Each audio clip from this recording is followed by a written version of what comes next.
السلام علیکم، آپ دیکھ رہے ہیں کے نیوز ایچ ڈی۔ میں ہوں حارث علی شاہ گیلانی۔ چلتے ہیں آج کی اہم خبروں کی طرف۔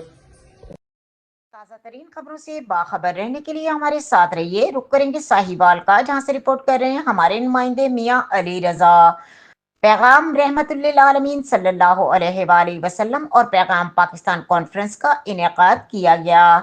متحدہ جمعیت اہل حدیث پاکستان کے زیر اہتمام بنیان مرصوص ہال مرکزی البدر اسٹیڈیم چوک ساہیوال میں پیغام رحمت للعالمین صلی اللہ علیہ وآلہ وسلم اور پیغام پاکستان کانفرنس منعقد ہوئی، جس میں تمام مکاتب فکر کے جید علماء کرام اور مشائخ عظام نے شرکت کی اور اتحاد، امن و اخوت موضوع پر خطابات کیے۔ علماء کرام نے اپنے خطابات میں کہا کہ نبی کریم صلی اللہ علیہ وآلہ وسلم کی سیرت طیبہ نبی نوح انسان کے لیے رحمت اور نجات کا پیغام ہے۔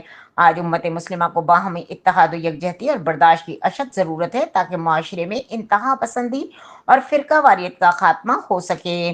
خصوصی خطاب کرتے ہوئے ڈاکٹر علامہ سید ضیاء اللہ شاہ بخاری، امیر متحدہ جمعیت اہل حدیث پاکستان اور سربراہ اتحاد بین المسلمین نے کہا کہ پیغام پاکستان پوری امت مسلمہ اتحاد و یگانت کا منشور ہے۔ ہم سب کو مل کر اس ملک و قوم کے تحفظ اور اسلام کی پرامن پیغام کو عام کرنے کے لیے مشترکہ جہد کرنا ہوگی۔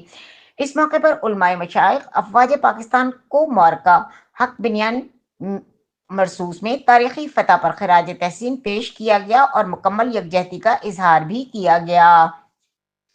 مقررین نے کہا کہ پاکستان کی مسلح افواج نے ہمیشہ وطن عزیز کی سلامتی اور بقا کے لیے عظیم قربانیاں دی ہیں۔ کانفرنس میں بھی عہد کیا گیا کہ 5th جنریشن وار کے تناظر میں ریاستی اداروں کے ساتھ مکمل تعاون کیا جائے گا، پاکستان کے استحکام و ترقی کے لیے بھرپور کردار ادا کیا جائے گا۔ آخر میں سیلاب زدگان کے لیے خصوصی دعائیں کی گئیں اور ملک عزیز پاکستان کی سلامتی، خوشحالی اور ترقی کے لیے اجتماعی دعا کا اہتمام کیا گیا۔